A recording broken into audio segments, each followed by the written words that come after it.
July 31 വിശുദ്ധ Ignatius Loyola. സ്പെയിനിലെ കാൻബ്രിയയിലുള്ള ഒരു കുലീന കുടുംബത്തിലായിരുന്നു വിശുദ്ധ ഇഗ്നേഷ്യസ് ലോയോള ജനിച്ചത്. ആദ്യം കത്തോലിക്ക രാജാവിൻ്റെ രാജധാനിയിൽ ജോലി ചെയ്ത അദ്ദേഹം പിന്നീട് സൈന്യത്തിൽ ചേർന്നു.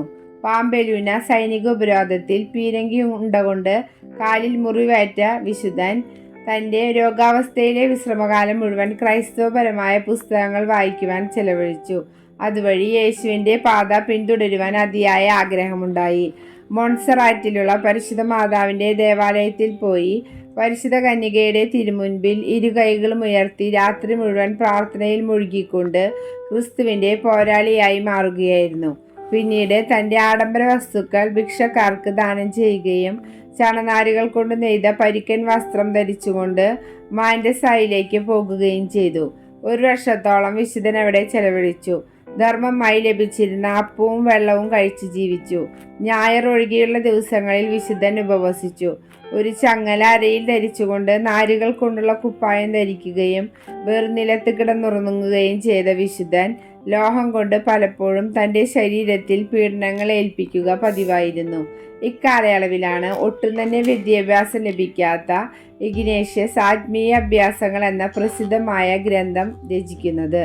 അധികം താമസിയാതെ കൂടുതൽ ആത്മാക്കളെ നേടുന്നതിനായി വിദ്യാഭ്യാസത്തിൻ്റെ നേട്ടങ്ങൾ കൊയ്തെടുക്കുവാൻ തീരുമാനിച്ചുകൊണ്ട് വിശുദ്ധൻ പഠിക്കുവാൻ തുടങ്ങി. ആത്മാക്കളുടെ മോക്ഷത്തിനു വേണ്ടിയുള്ള വിശുദ്ധൻ്റെ പരിശ്രമങ്ങൾക്കിടയിൽ വിശുദ്ധനെ നേരിടേണ്ടി വന്ന സഹനങ്ങളും കഠിനയാതനകളും ഒരുപക്ഷെ മരണം വരെ സംഭവിച്ചേക്കാവുന്ന രീതിയിലുള്ള പീഡനങ്ങളും കാരാഗ്രഹവാസവും അദ്ദേഹം ക്ഷമയോടെ നേരിട്ടു. പാരീസിലെ സർവകലാശാലയിൽ വിദ്യാർത്ഥിയായിരിക്കെ അതേ സർവകലാശാലയിൽ നിന്നും സാഹിത്യത്തിലും ദൈവശാസ്ത്രത്തിലും മോൺമാർട്രയിൽ വെച്ച് ഒരു കൂട്ടായ്മയ്ക്ക് രൂപം നൽകി.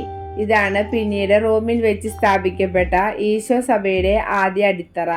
അപ്രകാരം വിജാതീയർ, അന്ധവിശ്വാസങ്ങൾ, മതവിരുദ്ധത എന്നിവയ്ക്കെതിരെ ഒരു തുറന്ന യുദ്ധത്തിന് വിശുദ്ധൻ ആരംഭം കുറിച്ചു. യൂറോപ്പിൽ പ്രൊട്ടസ്റ്റന്റ് വിഭാഗക്കാർക്കെതിരായ പോരാട്ടത്തിൽ തിരുസഭയുടെ ഏറ്റവും വലിയ പോരാളികളായിരുന്നു ഈശോ സഭക്കാർ. നിരവധി സ്കൂളുകൾ വിശുദ്ധൻ സ്ഥാപിച്ചു.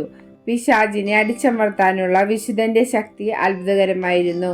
ദിവ്യപ്രകാശത്താൽ വിശുദ്ധന്റെ മുഖം വെട്ടിത്തിളങ്ങുന്നതിന് വിശുദ്ധ ഫിലിപ്പ് നേരിയും മറ്റുള്ളവരും സാക്ഷികളായിട്ടുണ്ട്.